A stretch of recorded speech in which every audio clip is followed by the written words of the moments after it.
Hello guys, క్రికెట్లో మనం Netherlands టీంని మరీ అంత స్ట్రాంగ్ టీం ఏం కాదులే, ఈజీగా గెలిచేయచ్చు అని అనుకుంటాం కదా.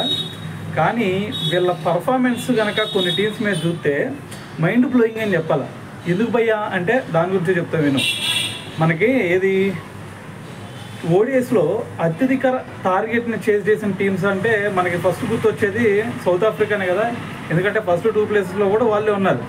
ఎందుకు అంతకు ముందు చూసుకుంటే ఇది ఆస్ట్రేలియా మీద 2006లో జోహన్నస్బర్గ్లో అప్పుడు ఏకంగా 435 రన్స్ టార్గెట్ని చేజ్ చేశారు వాళ్ళు ఆస్ట్రేలియా మీద. అయితే అక్కడతో ఆగిపోలేదు, మళ్ళీ 2016లో మళ్ళీ అదే ఆస్ట్రేలియా మీద 372 రన్స్ టార్గెట్ని కూడా చేజ్ చేసేసారు. సో మరి అది సెకండ్ హైయెస్ట్ టార్గెట్ చేసింగ్ అయితే మళ్ళీ మొన్న ఇది స్కాట్లాండ్ మీద నెదర్లాండ్స్ ఏకంగా 370 రన్స్ టార్గెట్ని కూడా చేజ్ చేశారు. సో మరి దీంతో వీళ్ళు థర్డ్ హైయెస్ట్ టార్గెట్ చేసేసరికి అయితే వీళ్ళు నిలవడం జరిగింది. సో ఇక్కడతో ఆగారు అనుకోమాకండి. లాస్ట్ 2023లో చూసుకుంటే మీరు వెస్టిండీస్ మీద ఇదే నెదర్లాండ్స్ టీము ఏకంగా 374 రన్స్ కొట్టింది. వాళ్ళు 374 కొడితే వీళ్ళు 374 రన్స్ కొట్టారు. సో దాంతో టై అయింది అనమాట. సో దాని తర్వాత సూపర్ ఓవర్లో చూసుకుంటే సూపర్ ఓవర్లో వెస్టిండీస్ని కూడా ఓడిచ్చారు వీళ్ళు.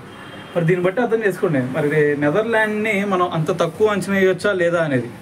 సో మరి దీంతో కనుక మనం చూసుకుంటే హైయెస్ట్ టార్గెట్ చేసింగ్ టీమ్స్ కనుక చూసుకుంటే ఫస్ట్ 2 ప్లేసెస్లో సౌత్ ఆఫ్రికా ఉంది, మరి థర్డ్ ప్లేస్లో వచ్చేసరికి నెదర్లాండ్స్ ఉందన్నమాట.